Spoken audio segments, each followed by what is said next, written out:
Terima kasih Pak Arwin yang sudah membacakan pengumuman dan memimpin kita dalam doa syafaat. Shalom, selamat pagi sekali lagi Bapak Ibu Saudara sekalian. Dan tadi sedikit aja ada, jadi untuk 2 minggu lagi ya, tadi Sabtu 14 Juni, silahkan itu terbuka, ajak teman-teman saudara, bagi saudara yang sedang mencari komunitas di satu gereja, silakan datang menghubungi kami untuk tempat lokasi tepatnya nanti, apakah di tempat ini atau di rumah dari salah satu kami pengurus. Dan mari kita akan sama-sama berfellowship, bersekutu di dalam community group ini.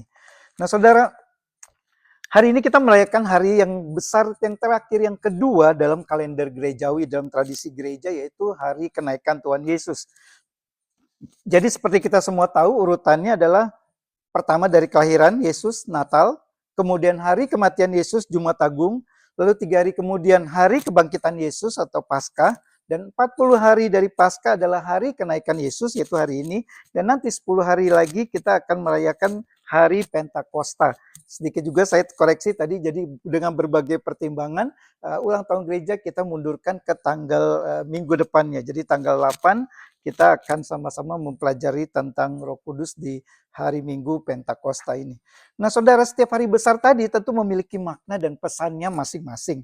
Natal membawa sukacita, Jumat Agung membawa kesedihan mengingat penderitaan dan kematian Kristus yang sangat mengerikan, Paskah membawa kembali sukacita merayakan kebangkitan Tuhan yang memberikan pengharapan akan kebangkitan tubuh dan hidup yang kekal, dan sekarang hari ini kenaikan Tuhan.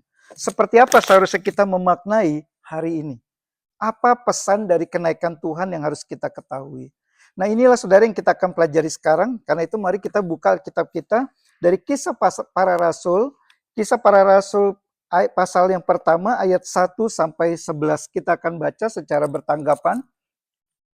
Saya ayat 1, saudara ayat 2, dan begitu seterusnya. Nanti ayat yang ke-11 kita baca bersama-sama.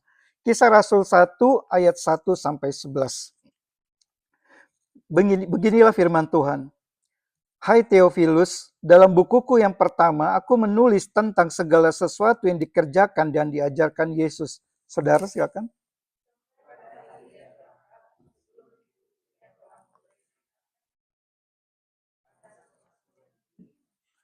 Kepada mereka ia menunjukkan dirinya setelah penderitaannya selesai, dan dengan banyak tanda ia membuktikan bahwa ia hidup. Sebab selama 40 hari ia berulang-ulang menampakkan diri dan berbicara kepada mereka tentang kerajaan Allah.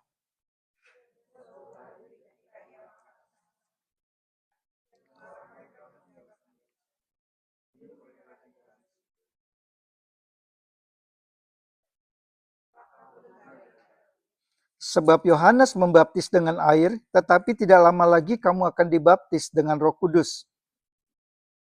Ayat ke-6.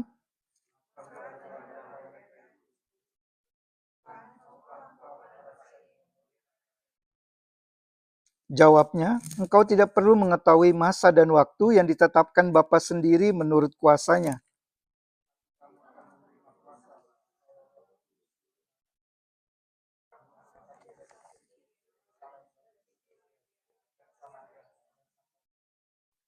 Sesudah ia mengatakan demikian, terangkatlah ia disaksikan oleh mereka, dan awan menutupnya dari pandangan mereka.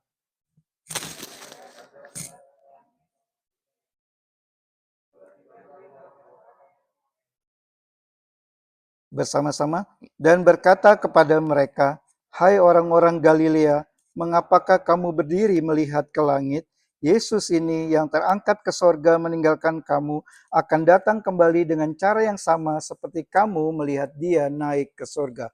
Mari sekali lagi kita berdoa mohon pimpinan Roh Kudus. Bapa, sekali lagi kami datang kepadamu. Kami adalah orang-orang berdosa yang perlu terus diingatkan, ditegur, dididik, dan diajar oleh kebenaran firman-Mu. Karena itu kami percaya kalau hari ini bukan sebuah kebetulan, kami sama-sama berkumpul dan sama-sama akan mempelajari satu teks tentang kenaikan Yesus Kristus, Tuhan kami. Biarlah Roh Kudus yang memberikan kepada kami semua telinga rohani untuk bisa mendengarkan kebenaran firman-Mu ini, dan hati kami yang jadi hati yang tanah yang subur, siap ditaburi oleh kebenaran firman Tuhan. Dalam nama Tuhan Yesus kami berdoa memohon pimpinan Roh Kudus. Amin. Saudara, singkat saja tentang surat Kisah Para Rasul ini. Surat Kisah Para Rasul ini ditulis oleh Lukas. seorang tabib atau dokter, dia bukan orang Yahudi yang menjadi seorang percaya, seorang rekan dari Paulus yang mengikuti perjalanan misi Paulus yang dikenal juga sebagai seorang sejarawan. Nah, kitab Kisah Para Rasul ini adalah bagian kedua dari tulisan Lukas yang masih berkesinambungan, yaitu tentang Injil keselamatan di dalam Yesus Kristus, sejarah lahirnya gereja, dan karya Roh Kudus dalam perjalanan misi para rasul mulai dari Yerusalem sampai Paulus kemudian nanti di pasal yang terakhir kita lihat dia sudah sampai di Roma, dan semua ini adalah lanjutan dari kisah kebangkitan Kristus yang ditulis Lukas di dalam Injilnya sebelumnya.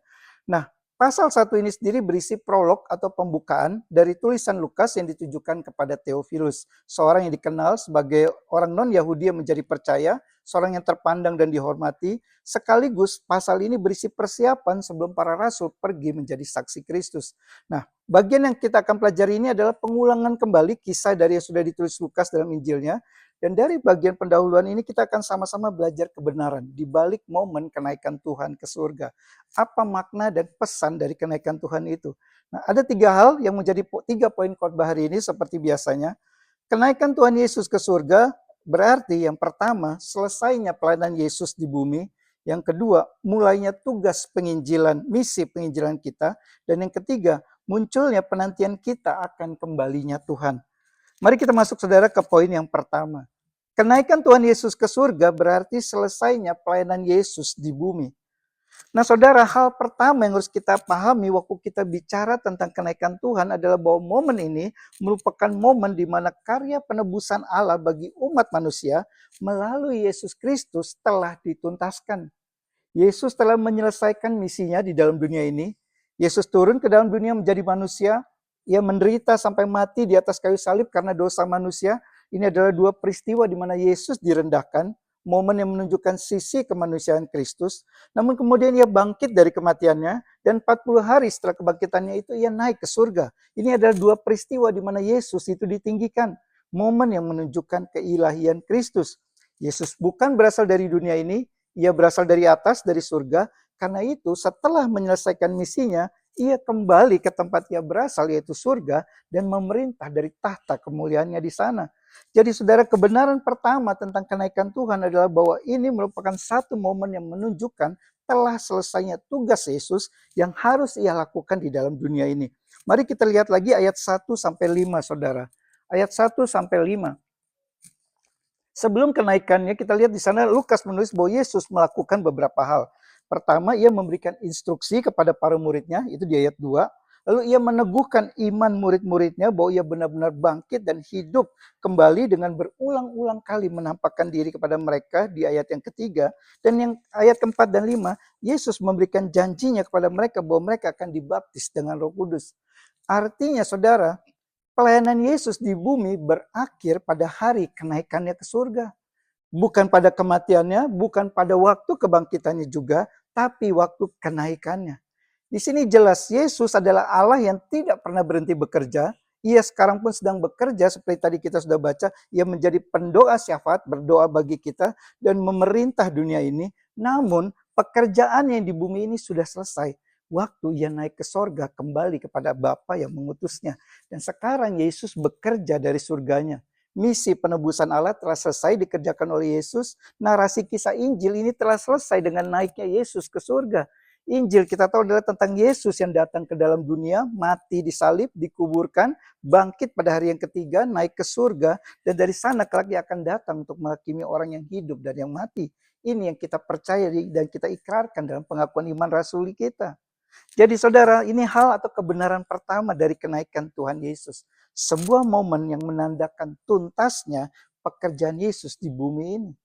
Tetapi saudara, walaupun pekerjaan Tuhan Yesus di bumi ini sudah selesai waktu ia naik, walaupun saat ini Yesus sedang bekerja di surga, pekerjaan Allah di bumi ini belum selesai. Dan siapa yang harus meneruskan pekerjaan Allah di bumi ini setelah Yesus naik ke surga? Yesus telah persiapkan semuanya. Tadi kita sudah baca sebelum ia terangkat ke surga. Ia mengajar para muridnya tentang kerajaan Allah. Ia meneguhkan iman mereka. Ia menjanjikan Roh Kudus yang akan membaptis mereka. Dan sekarang merekalah para murid yang harus melakukan pekerjaan Allah di dunia ini. Tongkat estafet misi kerajaan Allah telah diserahkan Yesus kepada murid-muridnya.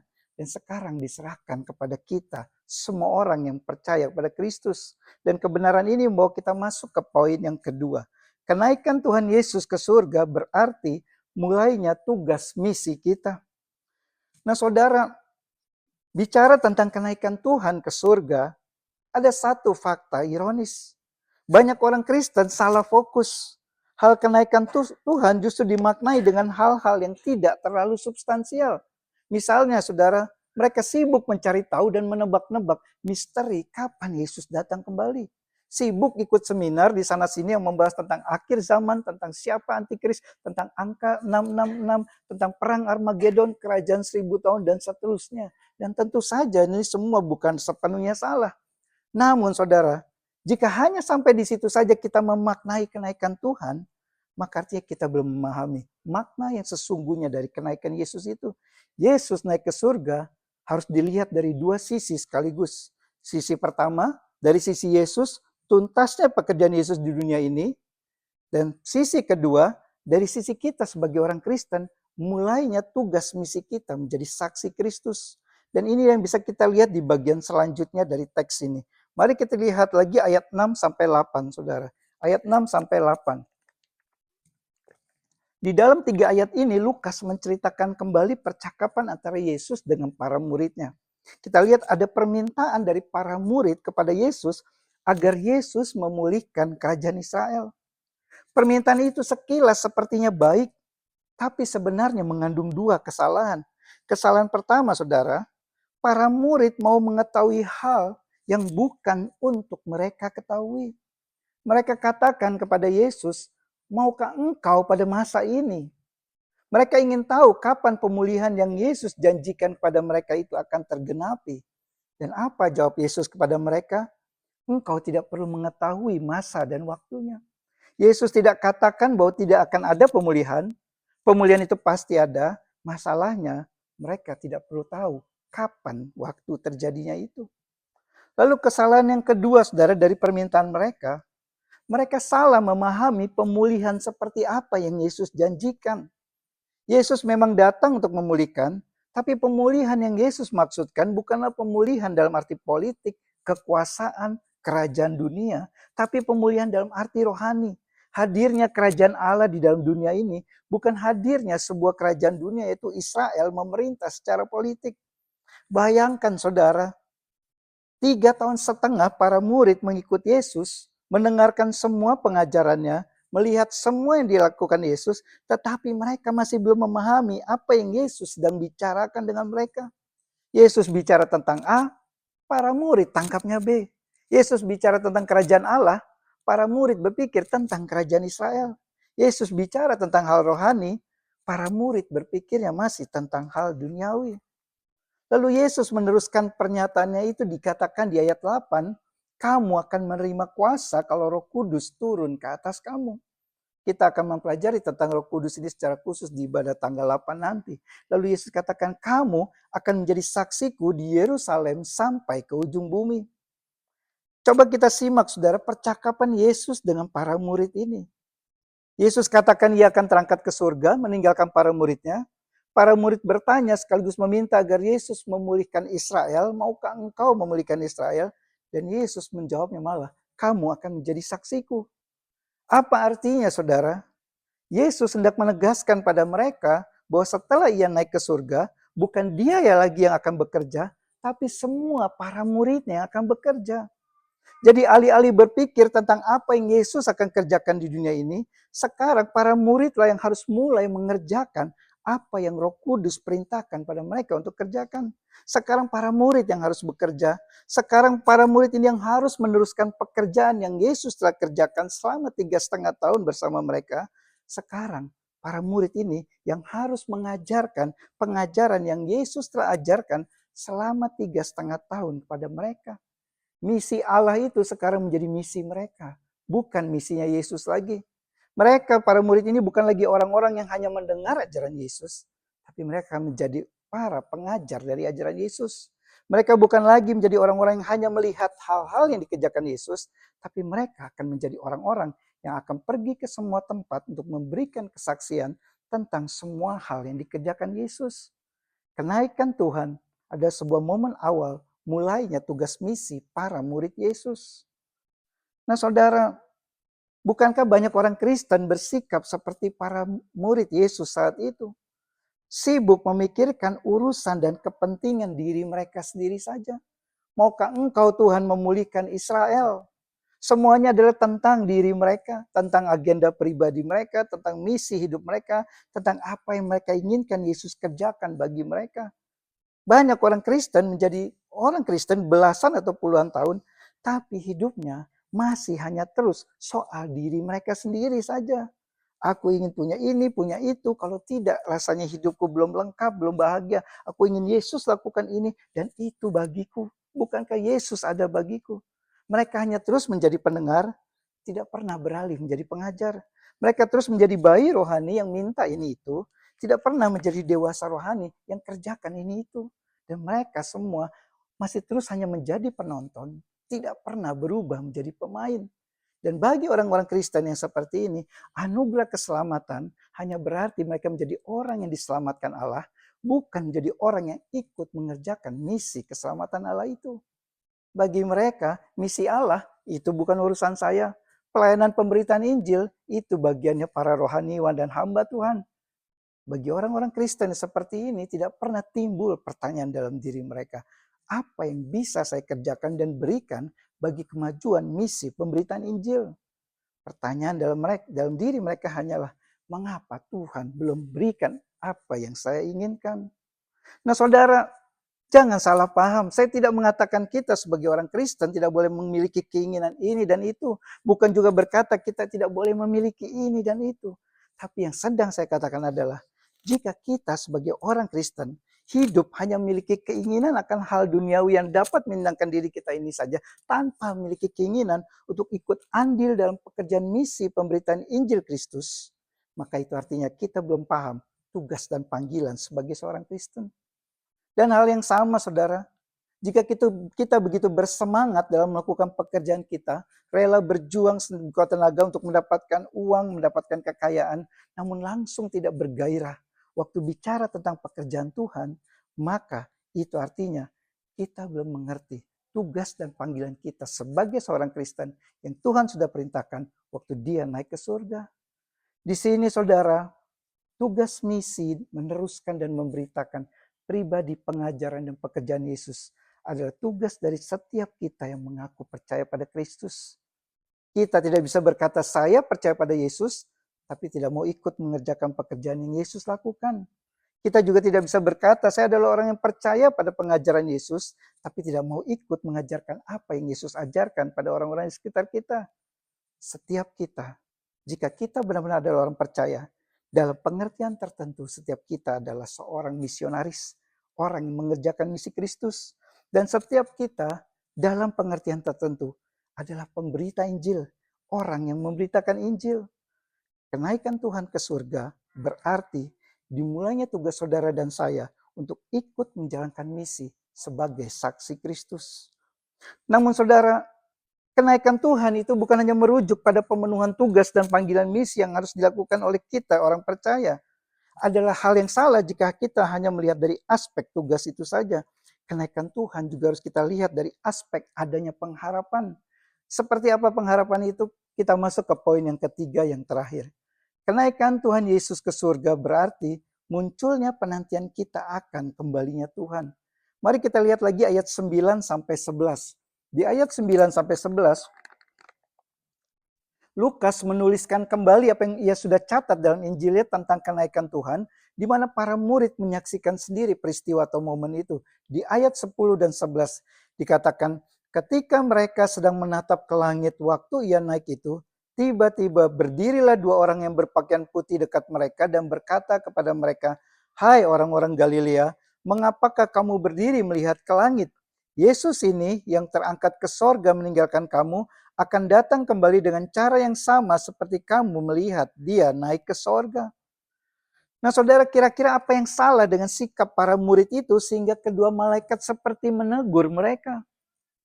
Tentu tidak ada yang salah jika mata mereka memandang ke atas melihat ke langit waktu Yesus terangkat. Pasti mata mereka tertuju ke sana. Jadi masalahnya bukan pada dari arah mata mereka, tapi pada apa yang ada dalam hati dan pikiran mereka waktu mata mereka memandang ke atas itu. Mungkin para murid itu berharap Yesus segera kembali lagi saat itu juga. Mungkin juga para murid berharap akan melihat satu fenomena alam yang spektakuler saat itu waktu Yesus terangkat. Atau mungkin juga mereka masih bingung dengan apa yang mereka saksikan langsung saat itu. Artinya saudara, pertanyaan dari kedua malaikat itu kepada para murid lebih kepada sebuah teguran. Kalau memakai bahasa kita sehari-hari, mungkin perkataan malaikat itu seperti ini. Untuk apa kamu begitu lama memandang ke langit seolah-olah kamu tidak akan melihat dia lagi? Yesus yang sekarang pergi meninggalkanmu itu akan kembali lagi kelak sesuai janjinya untuk menjemput kamu. Keterpisahan ini hanyalah sementara saja. Kamu akan bertemu dia lagi kelak. Dan ada satu kalimat yang sangat penting yang dikatakan oleh kedua malaikat itu. Dia akan datang kembali. Bayangkan saudara apa jadinya dengan iman kita kalau tidak ada kalimat ini ditulis oleh Lukas. Yesus pergi untuk seterusnya dan tidak kembali lagi. Yesus naik ke sorga selamanya dan tidak turun lagi ke dunia ini. Karena itu kita sangat bersyukur. Lukas mencatat dengan jelas perkataan kedua malaikat itu. Ia akan datang kembali.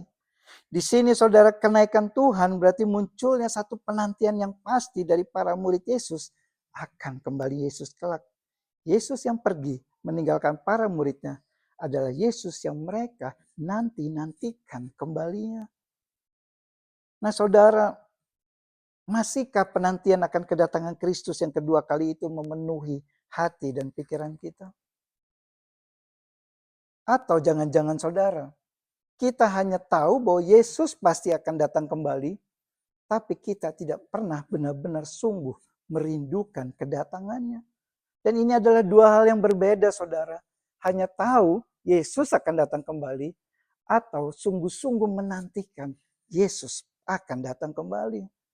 Nah saudara, jika kita sebagai orang Kristen tidak merindukan kedatangan Yesus yang kedua kali itu, maka sepertinya ada yang salah dalam hidup iman Kristen kita. Di sini kita perlu paham dengan jelas saudara, merindukan atau menantikan kedatangan Yesus yang kedua kali kelak itu bukan berarti membuat kita menjadi orang yang hidupnya aneh di mata masyarakat. Bukan berarti kita tidak boleh lagi menikmati berkat-berkat jasmani yang baik yang Tuhan berikan pada kita. Bukan berarti juga kita harus setiap hari di gereja, super sibuk dalam pelayanan dan kegiatan gereja sampai tidak ada waktu lagi untuk keluarga dan kesenangan diri kita sendiri. Bukan itu saudara. Menantikan kedatangan Yesus kembali berarti cara pandang kita, cara hidup kita, cara pikir kita, visi hidup kita, semuanya berpusat dan terarah kepada Kristus. Terjadi perubahan nyata dalam sikap hidup kita. Itulah yang dikatakan Paulus, carilah perkara yang di atas di mana Kristus ada, duduk di sebelah kanan Allah. Pikirkanlah perkara yang di atas, bukan yang di bumi. Kolose 3 ayat 1 dan sampai 2.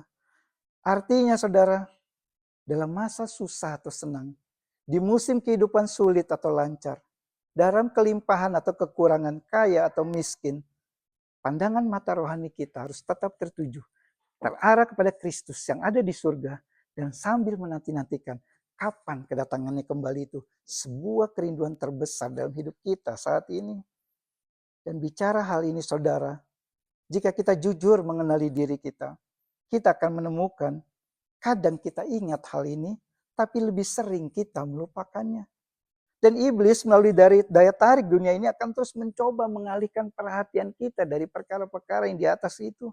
Entah lewat kesenangan hidup atau lewat kesukaran hidup yang kita alami. Intinya iblis akan terus membuat hati kita tidak dibuat lagi merindukan Maranatha itu. Kedatangan Yesus yang kedua kali itu. Karena itu saudara, teks hari ini mengingatkan setiap kita kembali. Salah satu tanda dari hidup iman yang sehat adalah memiliki kerinduan yang besar dalam menantikan kedatangan Kristus yang kedua kali kelak. Dan sebaliknya, salah satu tanda dari hidup iman yang tidak sehat adalah tidak lagi memiliki kerinduan yang besar akan kedatangan Kristus yang kedua kali itu. Jadi saudara, jika saat ini kita sudah kehilangan kerinduan itu, maka hari kenaikan Tuhan yang kita peringati saat ini adalah waktu yang tepat untuk membawa hati kita kembali pada kerinduan kapan Kristus akan datang kembali. Nah saudara, Seperti tadi saya sudah katakan, banyak orang Kristen waktu bicara tentang kedatangan Tuhan yang kedua kali, lebih sibuk dengan berbagai perdebatan tentang hal-hal teologis, tentang kerajaan 1000 tahun yang ditulis dalam kitab Wahyu, atau soal bangsa Israel yang di Timur Tengah itu.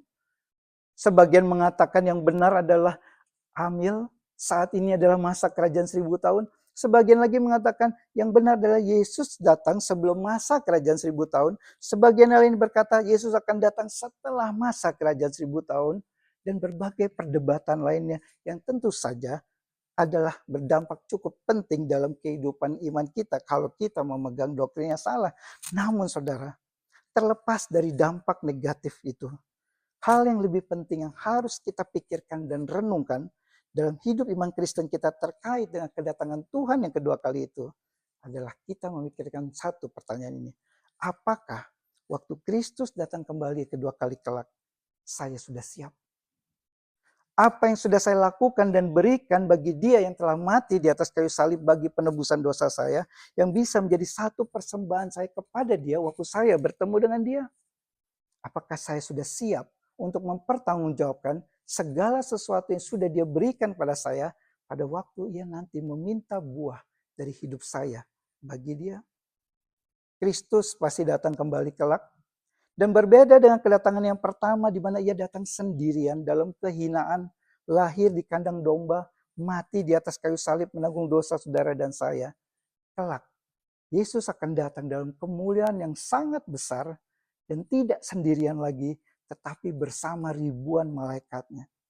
Dan kedatangan Kristus yang kedua kali kelak ini nanti akan membawa dua macam respons.